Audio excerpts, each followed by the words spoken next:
Hello everyone, welcome to our channel. Telugu రాష్ట్రాలకు మరొకసారి భారీ వర్ష సూచన. బంగాళాఖాతంలో ఏర్పడిన మరొక ఉపరితల ఆవర్తన ద్రోణి. వివరాల్లోకి వెళ్దాం. తెలుగు రాష్ట్రాల వాతావరణ పరిస్థితులు తెలుసుకుందాం.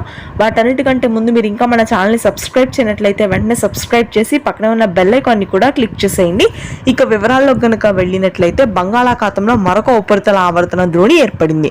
మధ్య బంగాళాఖాతంలో సముద్ర మట్టానికి 2 మీటర్ల లోతులో ఏర్పడిన ఈ ఉపరితల ఆవర్తన ద్రోణి ప్రభావంతో మధ్యాంధ్ర జిల్లాలో మరొకసారి అతి భారీ వర్షాలు నమోదు కానున్నాయి.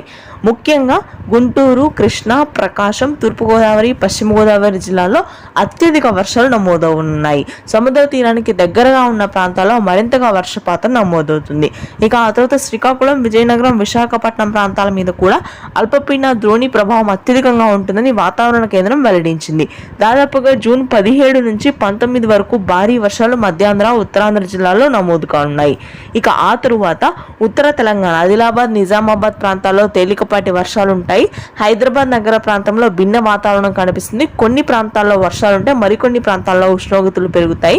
రాయలసీమ వ్యాప్తంగా పొడి వాతావరణం కొనసాగుతుంది. దక్షిణ తెలంగాణలో కూడా ఉష్ణోగ్రతలు ఇవాళ పెరుగుతాయి. ఇది ప్రస్తుతానికి ఉన్న వెదర్ అప్డేట్. Thank you.